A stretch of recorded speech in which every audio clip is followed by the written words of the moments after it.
Hamjamboni nyote. Hii ni jamii ya utukufu, yani Glorious Restoration Family Church.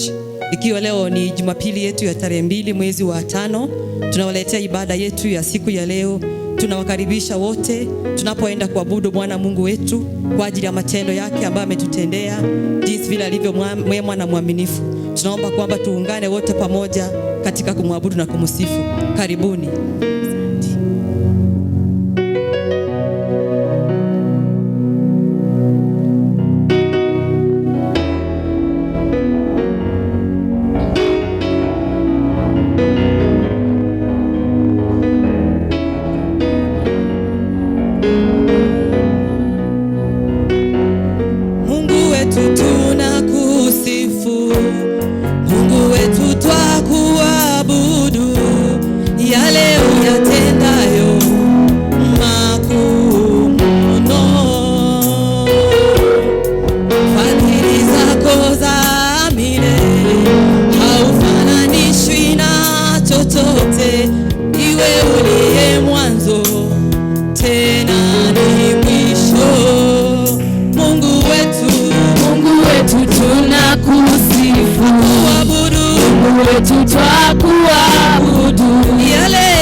Na tena ni mwisho.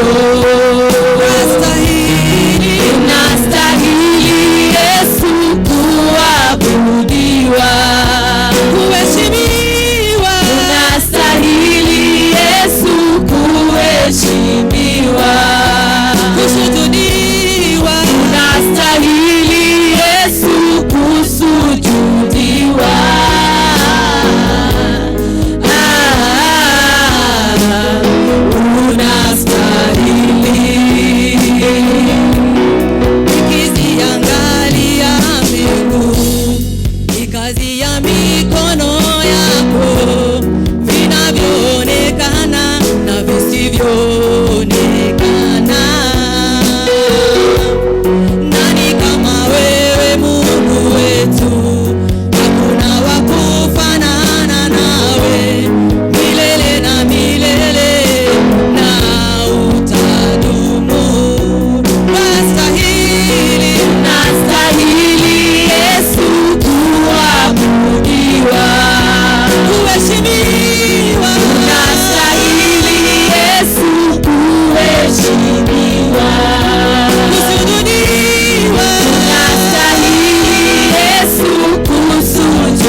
Tunakiri na kutangaza asubuhi ya leo, Mungu wetu na Baba yetu, unastahili kusujudiwa, unastahili kuabudiwa, unastahili kupewa sifa na shukurani, kwa kuwa wewe ni mwema na fadhili zako ni mpya kila asubuhi.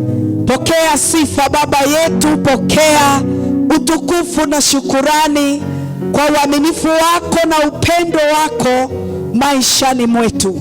We are grateful, oh God, this morning the beginning of this month of May, the month of grace, that your grace is going to carry us on, even as we continue to walk with you, Lord, in the name of Jesus. We enter this month of May with thanksgiving, to give you thanks, to give you glory, to give you honor for who you are, oh God, in our lives. In the name of Jesus, be glorified, Lord, as we bring our thanksgiving to you today.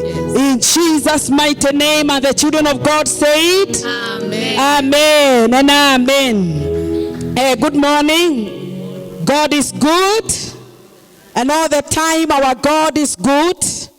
And we thank him this morning for his goodness, for his mercy, and for his kindness. In the name of the Lord, he is carrying us through by his grace. And today being our first week of the month, as it is our custom to begin the month with thanksgiving to God, I want to invite all of us that we raise a gratitude, a thankful heart to God, for he is faithful, in Jesus' name. So our word today is on giving thanks to God. The Bible says it is a good thing to give thanks to God. 1 Thessalonians chapter 5 verse 18. 1 Thessalonians chapter 5 verse 18. The Bible says, in everything give thanks, for this is the will of God in Christ Jesus for you. In everything give thanks. Not for everything, but in everything. Whether things are good or bad, whether things are tough or not, the Bible says that it is his will, it is God's will that we give him thanks. Why do we give thanks to God? We give thanks to God because we are thankful people. You give thanks to God because that's who you are. You are a thankful person. We give thanks to God because we are thankful people. In Psalms 103 verse 1 to verse 5, the word of God says, bless the Lord, O my soul, and all that is within me. Bless his holy name. Bless the Lord, O my soul, and forget not all his benefits, who forgives all your iniquities and heals all your diseases, who redeems your life from destruction, who crowns you with loving kindness and tender mercies, who satisfies your mouth with good things, so that your youth is renewed like the eagles. Asubuhi ya leo nataka tuweze kuinua mioyo yetu. Inua moyo wako. Inua, lift your spirit, lift your heart to thank God, to give glory to God. The psalmist says, bless the Lord, O my soul. God, the word of God is speaking about you as an individual. The word of God is speaking to you that let your soul be lifted. Bless the Lord, O my soul, and all that is within me. Your whole being, your whole self, your whole body. Let it give glory. Let it bless the Lord. You cannot bless the Lord if you are not thankful. You cannot bless his holy name if you are not a person of gratitude to God. And this morning, being the second month of May, the word of God is reminding us of who we are. I'm saying we give thanks to God because that's who we are. He has made us to become thankful people. Bless the Lord, O my soul, and forget not all his benefits. Asubuhi ya leo ukiangalia, kuna faida nyingi ambazo unaweza kuziona na macho yako, uone yale ambayo Mungu amekutendea. Kuna faida nyingi. Mambo ambayo Mungu amekutendea ni mema. tumekuwa tukisema ya kwamba hata kama umezungukwa na mambo magumu namna gani, mambo hali zito namna gani, unaporuhusu macho yako yafunguke, uanze kutazama maisha yako, utazame maisha ya jamii yako, kuna jambo ambalo utaona ambalo Mungu amekutendea. Kuna faida nyingi, na faida ya kwanza Biblia inasema anayekusamehea na maovu yako yote. Kila siku Mungu hutusamehea maovu yetu. Especially wanadamu tuna ile hali ya kusahau. Tuna ile hali ya kutoshukuru. Kuna ile hali wakati magumu yanatupata tunaona milima kulipo kuona uaminifu wa Bwana. Ati siku baada ya siku Mungu hukusamehe. Mungu hunisamehe na maovu yangu yote. Na sio tu hayo, faida ingine ni ya kwamba anatuponya na magonjwa yetu yote. Bwana Yesu asifiwe. Ni mara ngapi umegonjeka mwana wa Mungu na Mungu amekuponya? Ni mara ngapi Mungu ameonyeshana uaminifu wake maishani mwako, akakuponya, akakuregeshea afya yako, akakuregeshea nguvu ya mwili wako. Unapoangalia maisha yako siku ya leo, tarehe 2 mwezi wa 5, kuna faida nyingi ambazo zimetosha uinue moyo wako, uinue sauti yako, umuimbie Bwana nyimbo za sifa, nyimbo za shukurani. Praise the name of the Lord. Verse 4 inasema, who redeems your life from destruction. Tunazungukwa na uharibifu. Kila siku ripoti ambazo tunazisikia ni za uharibifu. Mataifa yametingizwa. Mioyo ya wafalme imetiwa uoga. Wakubwa kwa wadogo wametingizwa kwa sababu ya uharibifu ambao umo katika dunia hii. Biblia inasema ya kwamba naye Mungu wako hukukomboa, hukuokoa na maovu hayo. Na ujue ya kwamba si kwa sababu ya matendo yetu mema. Hatuna, ni kwa ajili ya haki ya Mungu, the righteousness of God, na kwa ajili ya rehema za Mungu juu ya maisha yako, ya kwamba hajaruhusu uangamizwe.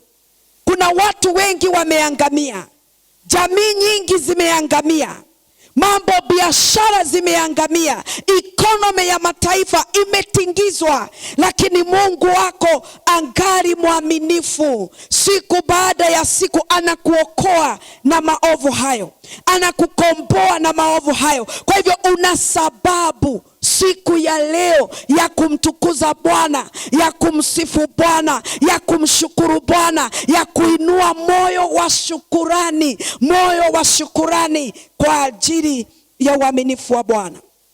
Bwana Yesu asifiwe.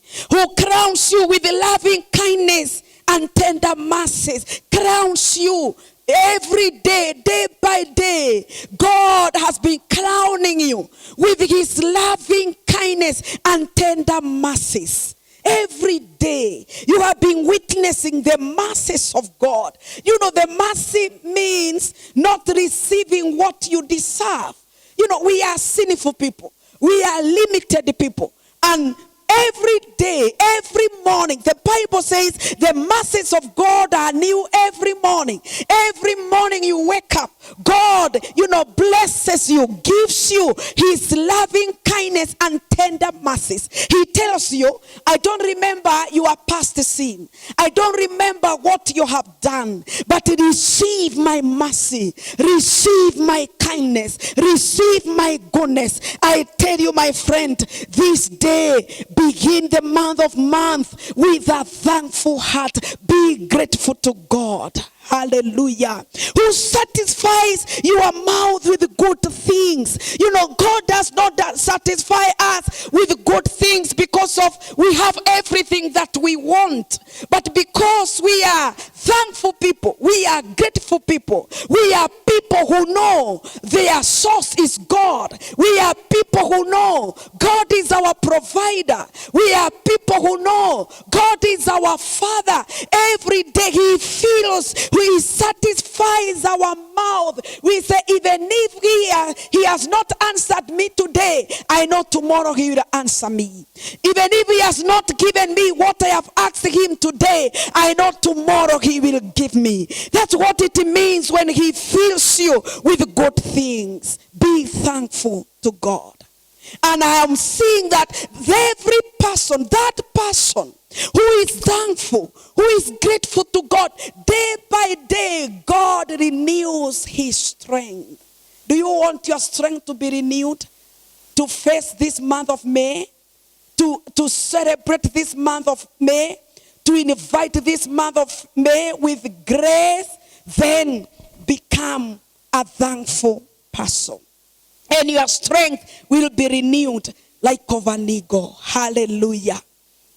It is God's will that we give him thanks. And these things should come from a thankful heart and a grateful heart. It is not a mouth thing. Let it come from your heart. Be thankful. Let your heart beat. Let the heartbeat of your heart, beat with gratefulness and thankfulness to God this morning. Praise the name of the Lord. Don't forget his benefits. There are many benefits. Another benefit that we can give thanks to God for this morning is that we are his precious children. We are his precious people. We are more than the birds of the air. We are more than the glass, the flowers that are here today, beautiful and glorious, and tomorrow they are no more. You are here today, tomorrow you'll be there. Even the days to come, you'll still be alive. You are more than the birds of the air. You are precious. God calls you his precious person. And I'm calling it benefit of God. Psalmist said, forget not all his benefit. Maybe hali zimekupiga sana. Maybe hata zimekufanya usahau wewe ni nani, udhamana wako. Maybe umerushiwa maneno. Maybe umeonyeshwa madharau.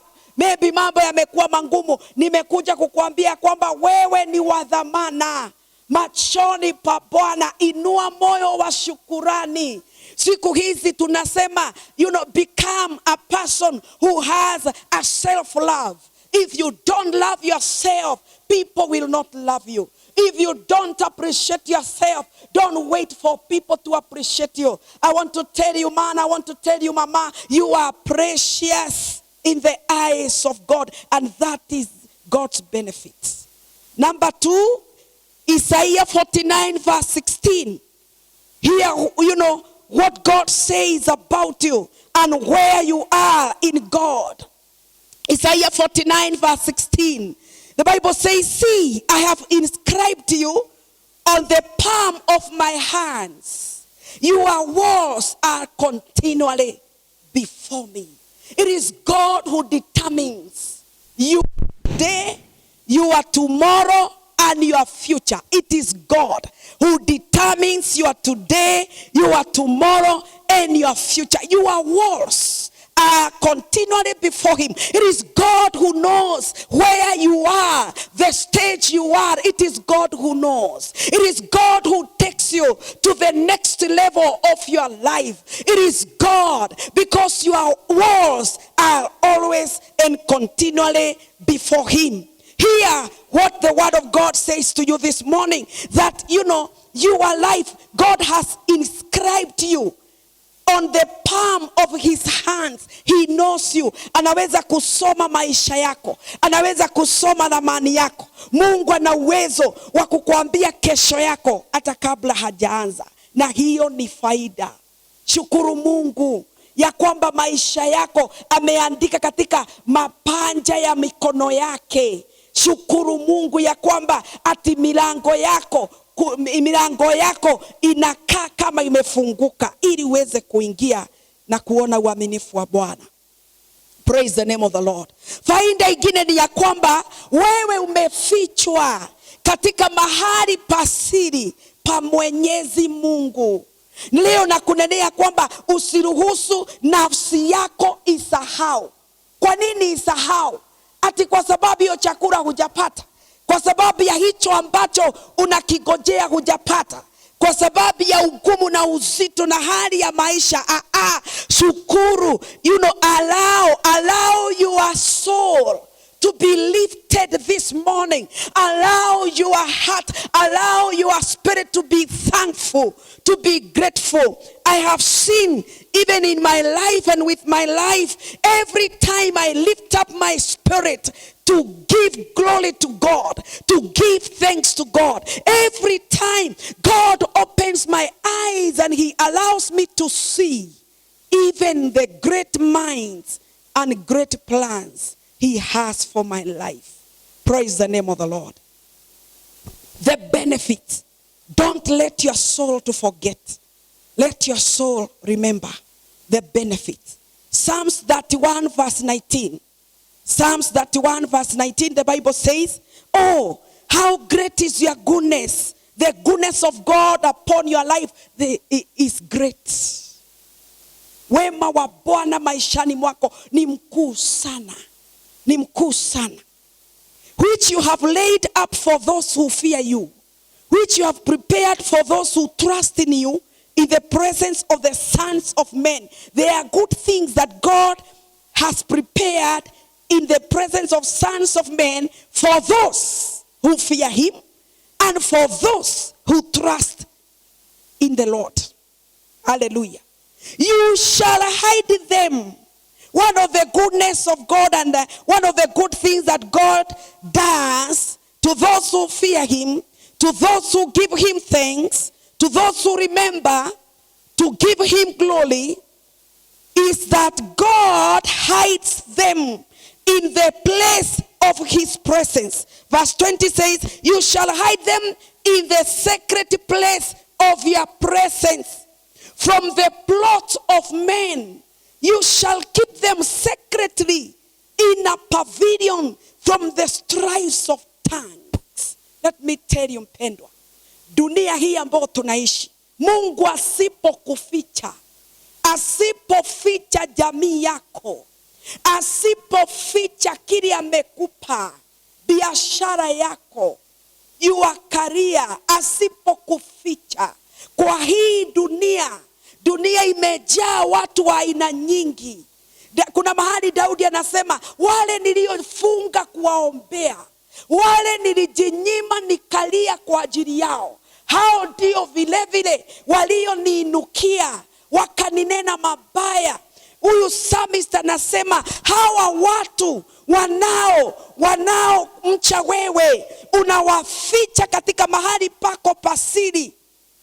Mahali in the presence, the secret place of your presence. Mahali hapo panaitwa Holy of Holies. Mahali ambapo Mungu huishi, Mungu hukaa. Mahali ambapo hakuna mastaka, hakuna wivu, hakuna stumu, hakuna ubaya, hakuna unajisi. Unaweza karibia hapo. Mahali hapo kuna watu Mungu huficha. Na hao watu ni wale ambao wanamcha Bwana, ni wale ambao wametambua kumshukuru Mungu na kumtukuza Mungu katika maisha yao. Hapo anawaokoa, anawaficha from the plots of men. Daudi ni yule tu mwingine anasema ya kwamba walinitegea mitego, wakaniwinda ili wanimalize, lakini kwa ghafla Mungu akaniokoa. Ni mwandishi wa Zaburi vile vile anasema, ni ameniokoa kama ndege anavyookolewa mawindoni. Mpendwa mtoto wa Mungu, mwezi huu wa 5, na Mungu akuokoe kutokana na binu na mipango miovu ya binadamu katika jina la Yesu. From the plots of men, you shall keep them secretly in a pavilion from the strifes of tongues. Let me tell you, there are people who have poisonous tongues. They are snakes. The Bible calls them vipers. They carry poison. There is nothing good they see in people. They have filled their tongues with a poison. They release venom. Let me tell you, child of God, this month of May, begin it with thanksgiving to God. Tell God, I thank you for where I am in you. I thank you that you have hidden me in the secret place of your presence. And there, no evil plotting of men shall come near me. No strifes of tongues that will have any effect in my life. Praise the name of the Lord. You need to be grateful to God. You need to be grateful to God. Hata wakutani, wakule chips na wewe, wakule kuku na jina yako. Hata wakutane kwa nyumba, wakunywe chai na jina yako. Mtoto wa Bwana, umefichwa mahali pasili pa Mwenyezi Mungu. Na Mungu anakuokoa na ndimi hizo. Maneno yote ambayo wananena kukuhusu hayawezi kukupata kwa sababu hamuko level moja. Wewe they are vulnerable, they are naked. Lakini wewe umefichwa mahali pasiri pa Mwenyezi Mungu. Na hiyo ni faida. Sema amen. Usisahau faida. Wengine tutazame tuone. Ni mara ngapi Mungu tuzimia mashimo ambayo maadui wanatuchimbia na sisi hatuna habari. Mungu anakuzimbia tu, anasema huyu mtoto wangu hataanguka kwa hii shimo. Ni mitego mingapi ambayo Mungu hukutegulia hata kama haujui. Tunaishi katika siku ambazo tunamwambia Bwana, Biblia inasema ya kwamba Mungu na usikie kilio cha wale ambao wameshikwa mateka, wamewekwa kwa jela ili wafe. They are being appointed to die. God, hear the groaning of the prisoners. Ni wangapi, ni mara ngapi Mungu amekutoa katika prison kama hizo, jela kama hizo, na amesema huyu mtoto wangu ataishi, huyu hii jamii itaishi. Ni mara ngapi? Si ufungue macho ya moyo wako asubuhi ya leo, umpe Bwana sifa, umpe Bwana shukurani. Bwana Yesu asifiwe. Verse 20 nasema, blessed be the Lord, for he has shown me his marvelous kindness in a strong city. Hata katika mji huu wa Nakuru, Mungu amekuonyesha wema wake. Mungu amekuonyesha kibali chake. Siku baada ya siku unakula. Una mahali, una nyumba unaingia kila jioni. Kuna mahali unatoka kila asubuhi. Wewe kuna biashara unaamuka unaenda unasema hii ni yangu. Unajua ni wangapi hawana. Inua moyo wa shukurani Bwana katika jina la Yesu. Matthew 6 verse 26. Matthew 6 verse 26. Sikia vile Biblia inasema, look at the birds of the air, for they never sow nor reap, nor gather into barns, yet your heavenly Father feeds them. Are you not of more value than them? Bwana Yesu asifiwe. Are you not of more value than the birds of the air? Hawana mashamba, hawana shughuli za kununua mashamba, hata hawajui mbegu zinanunuliwa wapi, hawajui kulima ni aje. Lakini hao ndege, siri yao ni gani? Kila asubuhi ya alfajiri utawasikia wakimwimbia Mungu nyimbo. Utawasikia wakimtukuza Mungu. Wanapomtukuza Mungu, naye Mungu anawapa chakula chao cha kila siku. Neno la Bwana limekukumbusha leo ya kwamba udhamana wako ni bora kuliko wa ndege wa angani.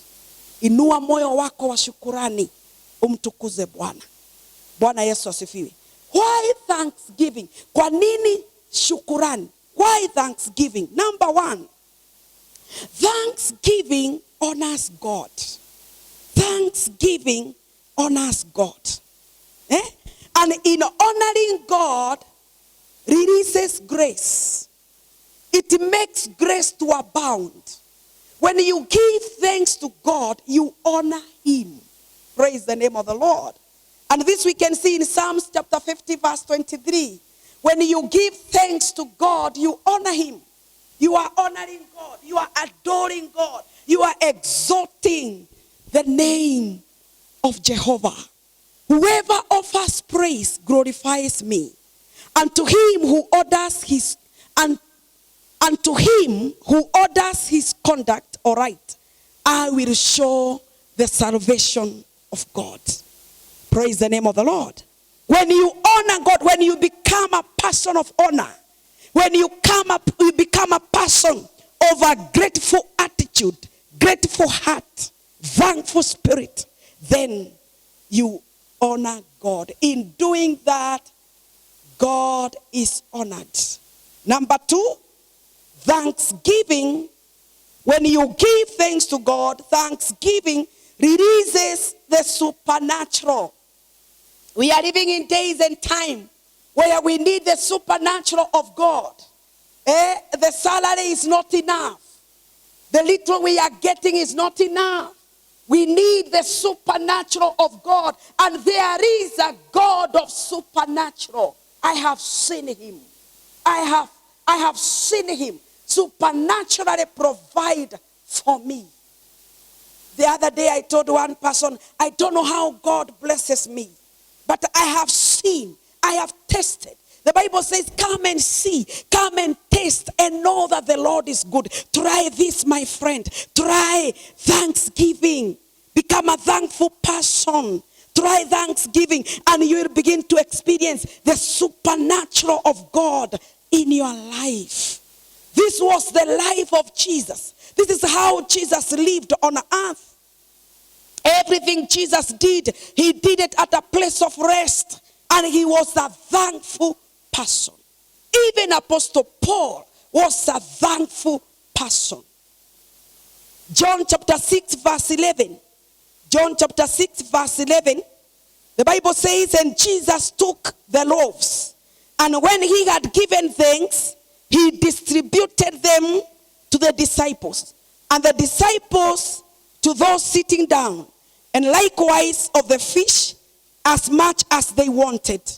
So when they were filled, he said to his disciples, gather up the fragments that remain, so that nothing is lost. Do you see? Yesu, Biblia inasema alikuwa katika, he went to a solitary place. Na wakati umati ulisikia Yesu ako mahali, Biblia inasema umati mkubwa wa watu ukaenda kumsikiza Yesu. Kwa sababu walivutiwa na Yesu. Wacha nikuambie leo, the kind of life that Jesus lived as a person attracted men to his ministry. It was not anointing only. It was not because he was a son of God. No, the kind of life that Jesus lived attracted men to him.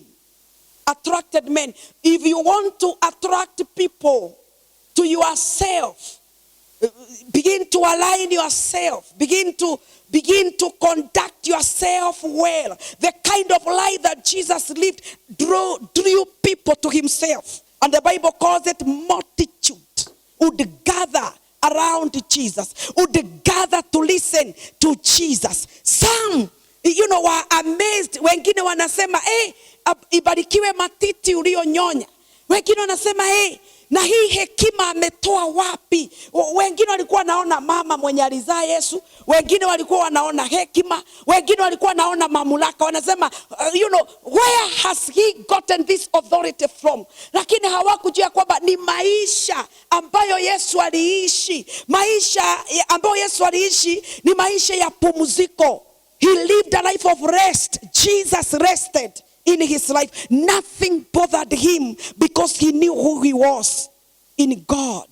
And this time round, the Bible says about 5,000 men, without counting women and children, gathered around Jesus. Na ukisoma hapo utasikia ati, na Yesu akamwambia Philip, akauliza Philip, tutawapea hawa nini?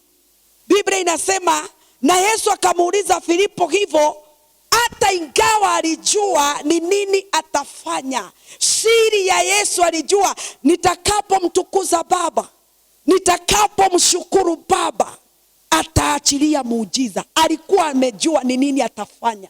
Hata wewe unapouliza watu maswali, kuwa na jibu. Na jibu ni kumtukuza Bwana katika kila hali ya maisha yako. Bwana Yesu asifiwe. Shukrani zinafungua milango ya maisha yako. Biblia inasema Yesu akamtukuza Bwana. After giving thanks, akashukuru Bwana. Wacheni turejeshe hiyo culture kwa nyumba zetu. Shuhuda zimepeanwa nyingi za watu ambao walimtukuza Bwana na Bwana akawalisha kwa kipindi cha miezi. Bwana akajaza mpaka gas. katika mitungi yao. Bwana akafanya miujiza. Kwa nini? Kwa sababu ya kuwa na moyo wa shukurani. Praise the name of the Lord. Moyo wa shukurani. Moyo wa shukurani. Yesu akamtukuza akasema, I thank you God. Praise the name of the Lord. That you hear my prayer. I thank you God. Alipoinua akashukuru, akirudisha akawapa wanafunzi. Ilikuwa bado ni mikate 5 na samaki 2. Lakini walipochukua mitume, walipochukua chakula ambacho Mungu ametukuzwa, Mungu amepewa sifa, ati walipoanza kudistribute ikaongezeka tu mpaka ikabaki vikapu 12. What do you call it? It is called supernatural release. Praise the name of the Lord. Do you want to see the supernaturals of God in our lives? Don't complain, don't murmur. Raise, develop, build an attitude, a lifestyle of thanksgiving to God, because that's what you are. Praise the name of the Lord. That's what you are. Thanksgiving releases the supernatural. Biblia inasema when they were filled, wakati walishiba. Hii zaidi ya watu 5,000. Bwana, wakati walishiba zilibaki. Na Bwana akupe shibe kwa maisha yako. Akupe shibe kwa jamii yako mpaka kuwe na nyingi za kugawia wengine, kwa maana wewe ni mtu wa shukurani. John chapter 11 verse 41 to verse 42. Tusikie. Biblia inasema then they took away the stone from the place where the dead man was lying. And Jesus lifted up his eyes and said, Father, I thank you that you have heard me. And I know that you always hear me. But because of the people who are standing by, I said this, that they may believe that you sent me. What happened after he gave thanks? The Bible says the power of God came down, and Jesus called Lazarus with a loud voice, and Lazarus came forth. Praise the name of the Lord. See the introduction of Jesus. He is saying, Father, I thank you. Baba, nakushukuru that you have heard me. How many times do we give thanks to God for many prayers that we have prayed? I want us to make this coming week a week of thanksgiving. Don't ask anything else, but give thanks to God. Give glory to God. You will see the miraculous. You will see the supernatural. Hallelujah. You know, Lazarus was brought forth because Jesus gave glory. Jesus gave thanks to his Father. And he came back to life. We can bring back to life everything that looks like it is dying in our lives. Your prayer life, your service life, your business, your career, anything. When you give thanks to God, he releases the supernatural. When Elijah, the Bible says, when the hour of Elijah came to call upon the name of God, alirudisha mawe 12 order, aligning yourself with God's will. Alipojipanga, when he aligned himself with God's will, hakuomba maombi marefu. Hapana, alisema Baba, najua wewe unanisikia, lakini ili hawa waweze kukurudia, jibu maombi. Bwana Yesu asifiwe. Na Baba si alijibu, alijibu kwa moto. Wakati wengine ambao waliomba miungu yao, si kanisa tukuje kwa mahali hapa ambapo tumemjua Mungu wetu. Tumejua ukuu wa Mungu wetu. Tumejua Mungu na uwezo wa kuokoa. Hata hii COVID ambayo inatisha dunia yote. You know what God is saying? You my people who are called by my name, align yourself with my will. Position yourself. Then I will do wonders. I will do miracles. I will heal your land. Align yourself.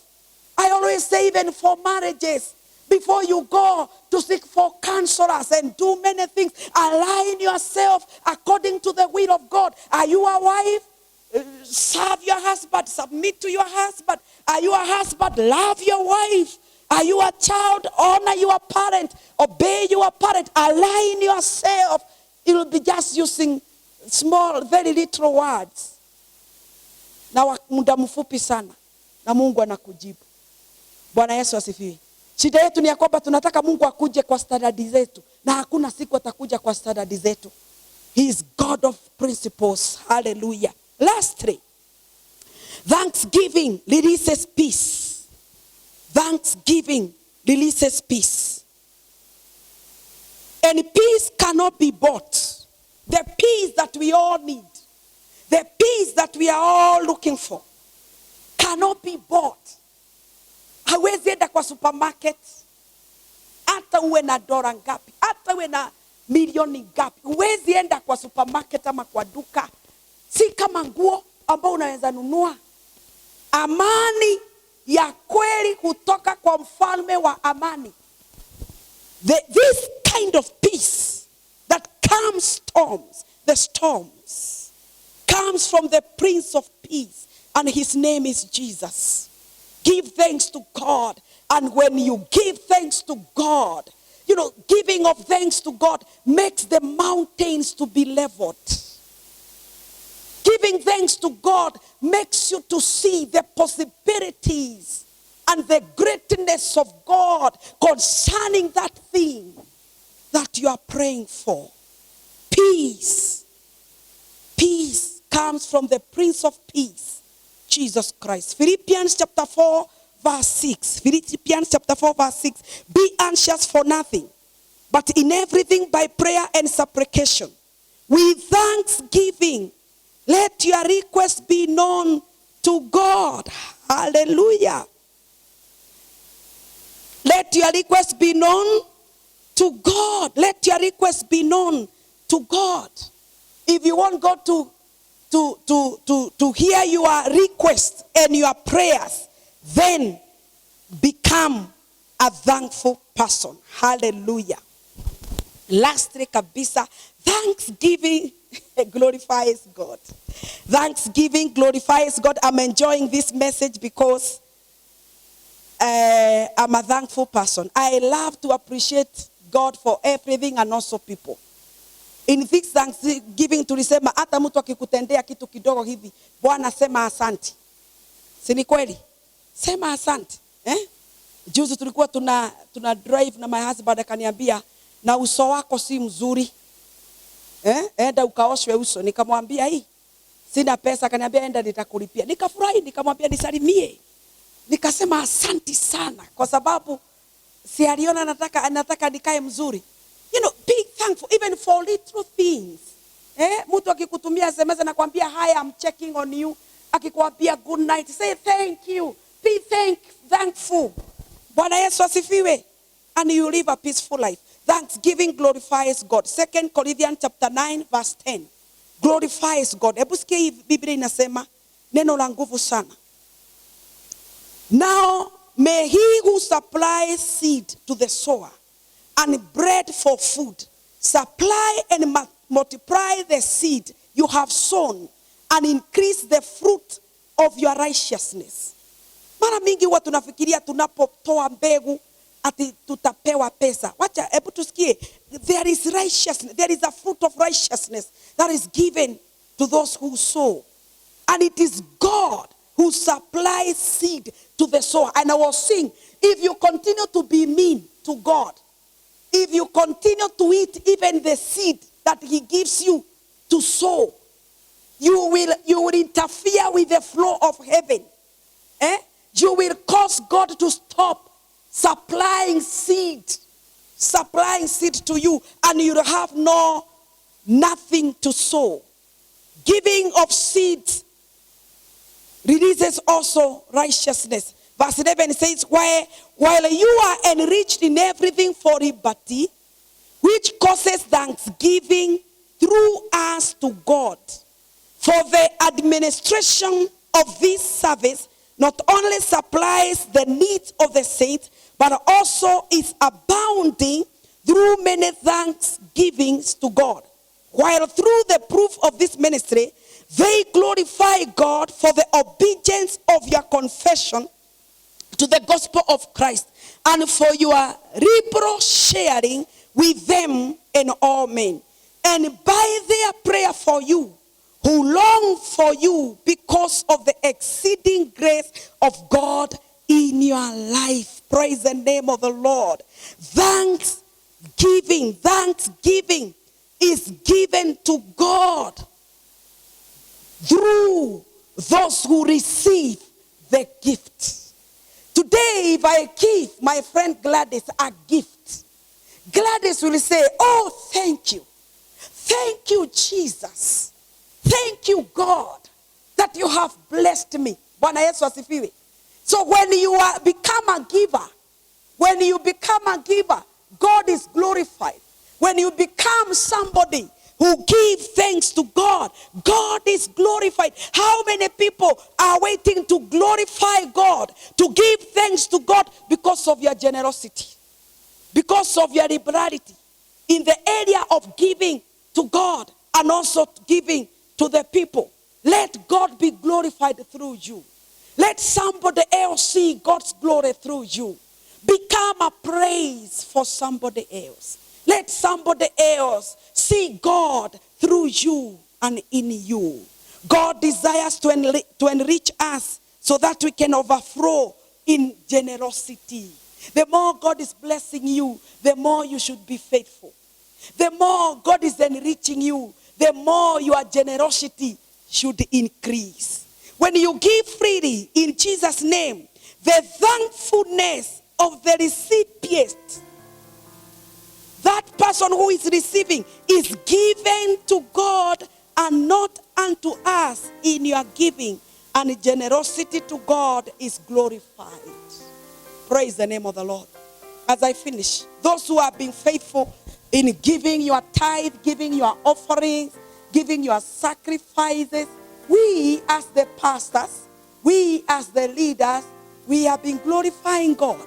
We have been telling God, thank you for this brother, thank you for this sister who is generous even in this season, who is faithful in giving of their monies, giving of their tithes, giving of their offerings, and through it, God, the gospel is continuing. The preaching of the gospel of your kingdom is increasing because of that brother, because of that family, because of that person who is faithful. I also want to thank God for our media people. It is because of their generosity. It is because of their service that this message is reaching to many people. How can I say, what do I say to the worship ministers who come here to worship God, to serve with me? You know, through you guys, God is glorified. What do I say to the sound men? Without them, my voice cannot be heard. And for that, God is glorified. I give thanks to God for you people, and I give thanks to God for his grace and his mercy upon our lives. The Lord bless you, even as you purpose to honor him with your giving today. In Jesus' name, the word continues.